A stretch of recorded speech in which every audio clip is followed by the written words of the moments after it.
Well, I wasn't sure whether I would like it, but yeah, hey Mikey, he likes it. Welcome back to the Punched channel. This is the 3 Days of Gettysburg Deluxe Edition. Three Dog. It's published by GMT Games and is from a design originally by Richard Berg. The current game is, the specific design here for the game is Dick Whitaker. So this is my first dipping my toes in the water sort of play, and I picked, of course, the night fight for Culp's Hill. So I'm pretty pleased with how things have turned out. So this is a July 2nd engagement here between, of course, the Union troops and the Confederate troops, fighting it out over the breastwork fortifications that have been thrown up by the Union on Culp's Hill. As I understand it, Culp's Hill had a very good view, a commanding view, if you will, of other parts of the Union line, and was considered key terrain because they could then bring up artillery, I would suppose, and rain down fire, um, uh, seriously disrupting the Union lines in the area. I'm going to have to verify that, but I'm pretty sure. Read a couple times. So this is I'm trying to come to grips with the rule system. I am using the simple version rules. Let me call out the simple version rules. They're not big, right? They're not big. They're not horribly complex. I've noticed a tendency in the simple version rules to put two or three things, significant things, in the same paragraph. And so some fairly important rules hide out. But if you read the rules, you'll find everything out. There's that. I am having some coffee along with my game. Okay, so situation: Union forces, somewhat depleted Union forces, including two combat ineffective brigades. Those are Meredith and Cutler's brigades, right over here towards the crest of the hill, and then Greene's non-combat ineffective brigade here towards the south side of the hill. They are holding this position. Um, the, uh, uh, the the Confederates are wanting to take the position very badly, and so having failed, I think that there was an opportunity. I recall reading that there was an opportunity early in the battle on the first day to actually just walk up the hill and take the hill. In fact, I think the Confederates had even sent a couple of officers up the hill to reconnoiter, and they never quite got around to doing it. So now they're doing it, and even with this one, this is part of these are the brigades of Stewart, Walker, let's see, Williams, and Jones. They are part of Johnson's division, and they kind of waited until very late in the day. They didn't have to. I think they were waiting for other things to develop or for the proper orders to be delivered. Yeah, unfortunately, by the time the orders arrived, Union forces had fortified their positions on the already formidable terrain of Culp's Hill. This is from the description in the wonderful, by the way, the simple battle book and scenarios. I'm really quite enjoying how that is laid out. Um, yeah, and you know what they say, RTFM, read the fine manuscript. So it's important to read all of that information as well, but it is provided and it is very, very welcome, and it's relatively straightforward. I'm not going to use the E word. It's not easy, but this is good stuff. So, okay, so we're coming up here. So the Confederates have initiative for the first turn. Okay. The Confederates have 3 AMs for the first turn. That's these. I've got my opaque cup, as they say, so all the AMs are in here. The efficiency that was drawn, I should probably have set those aside.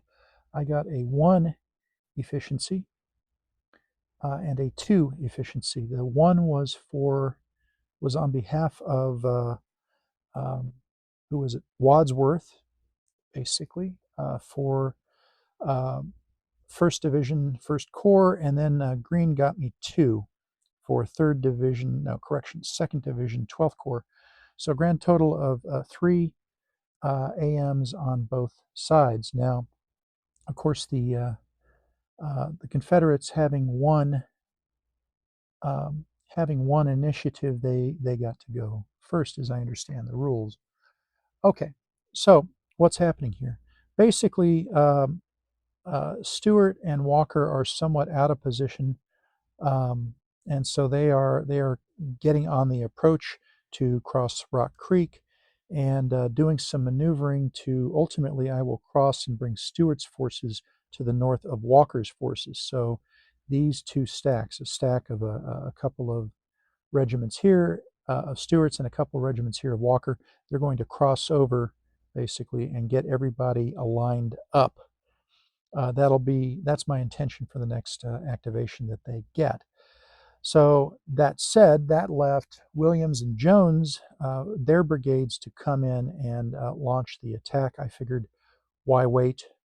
There are only 4 turns in the game. I'm still calibrating, if you will, still getting my calibration in order in terms of this is an activation-based game. So a turn can last a while, right? I'm going to get 2 more activations for the Confederates, and of course 3 for the well, that's interesting. 3 for the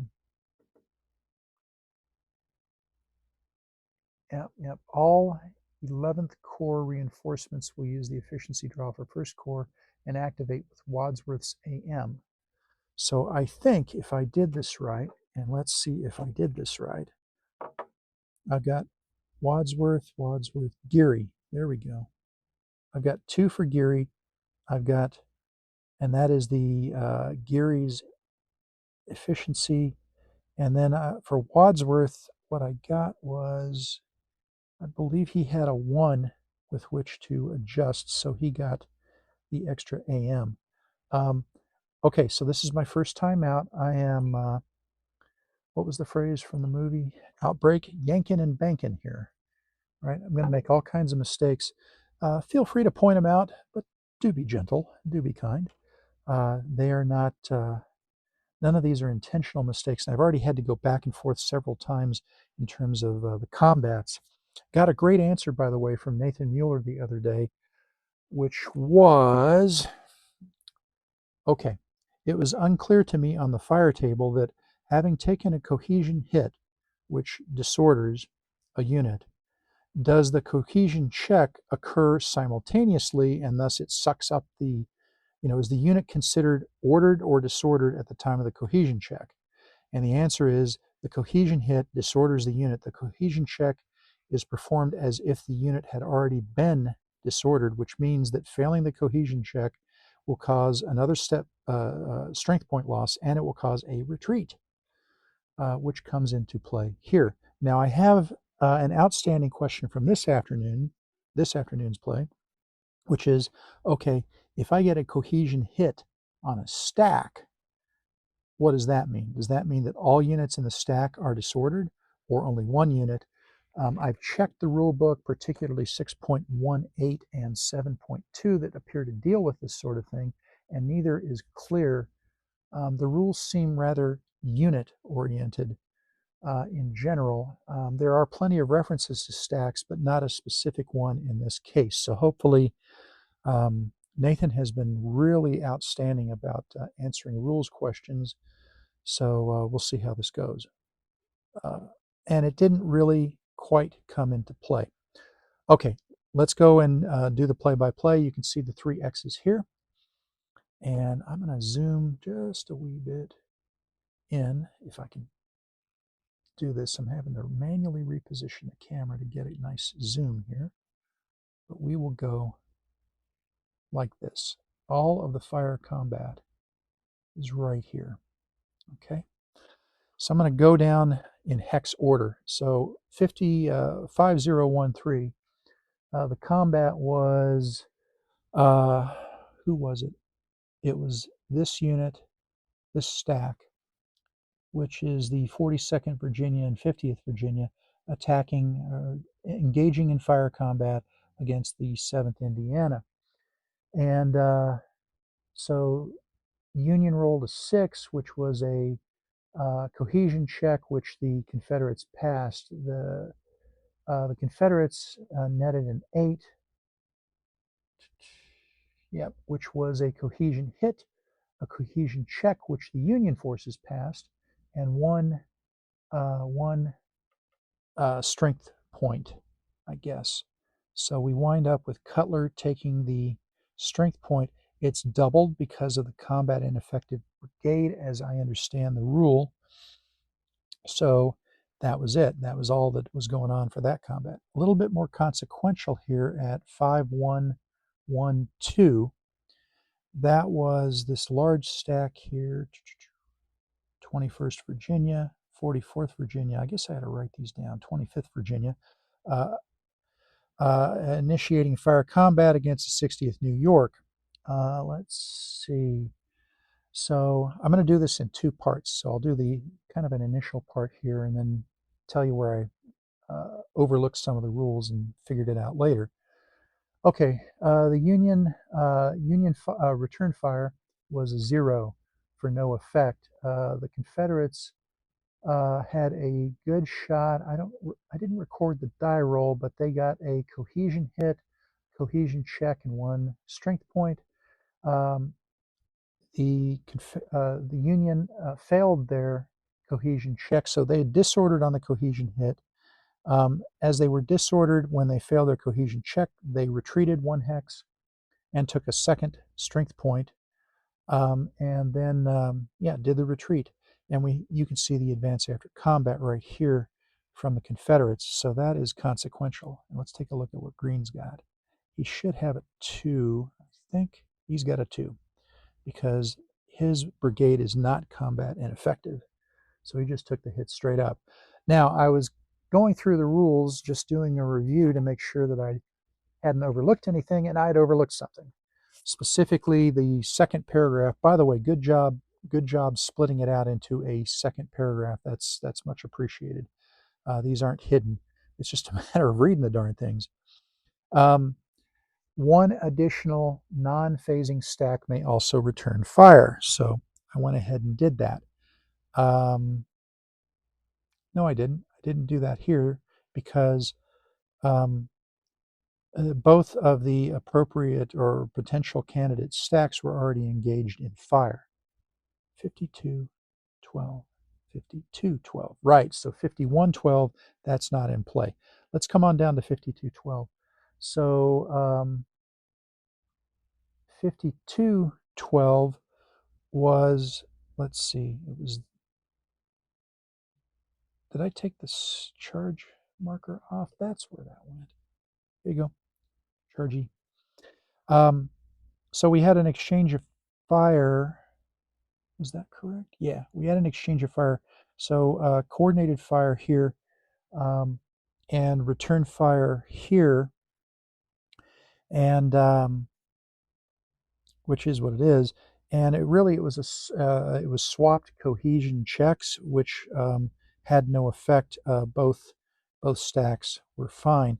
The thing that I discovered later on was the additional non-phasing unit can return fire. So I had the 149th shoot, and they did a pretty good job. They managed to get a net 8 and a 7. So I'm learning to roll. I'm learning to roll both dice, or 2 dice, so I can have a 2nd die and immediately have the cohesion hit built into things. Anyway, they took a cohesion hit. All of these good Confederate, highly cohesive Confederate units passed their cohesion check because they had the the leader, available to them. So they took the cohesion kit and one strength point, which you can see there. And that is the end of that activation. So sorry, this has gone long, but there's a lot for me to kind of pick up here. I'm going to zoom back out. Hopefully I can do so without dropping the darn camera on the map, as I did with Italy 43. Let's come on. Who's a good camera stand? There we go. All right, that'll work. Good enough for this purpose. All right, so that's what's happening. That was one activation. Okay, and I'm still learning how to describe what's going on here. I'm still learning how to play what goes on here and how to describe it. So you'll probably see some inconsistencies in my use of plastic arrow markers. I may change up the colors to be more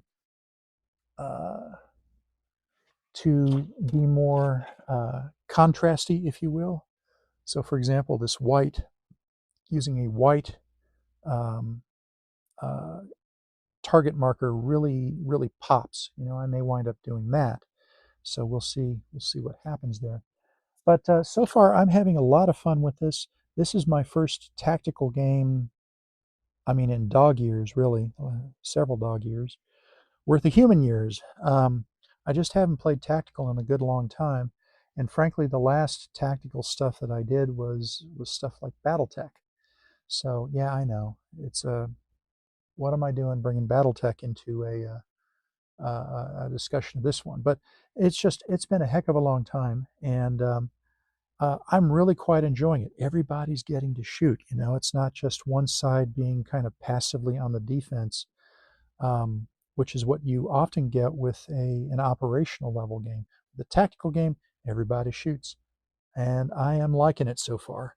And so it's good.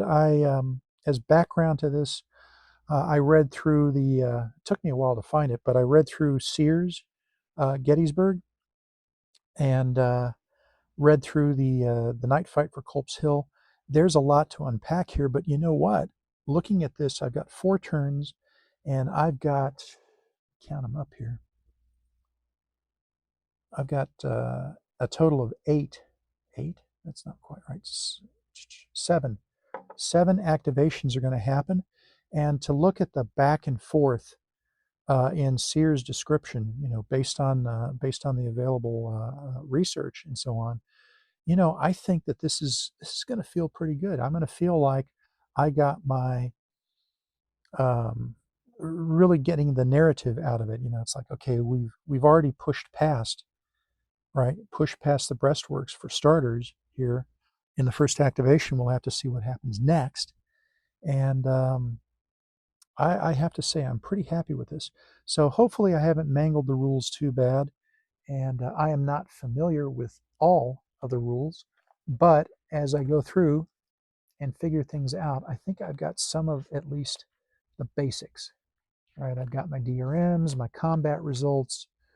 I think I've got combat down. I think I've got movement for this first turn. Doing okay. Going to have to do rally and recovery, and I've read over breastworks, I think, and the Dusk Till Dawn without the vampires, but and so on. And I'm not playing with any. Is that entirely true?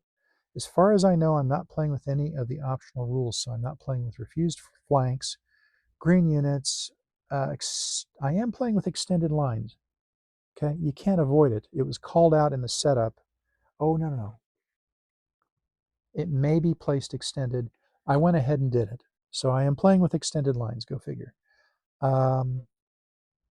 That's it so far. I may bring infantry charges into it, and I am not sure what brigade command gets me.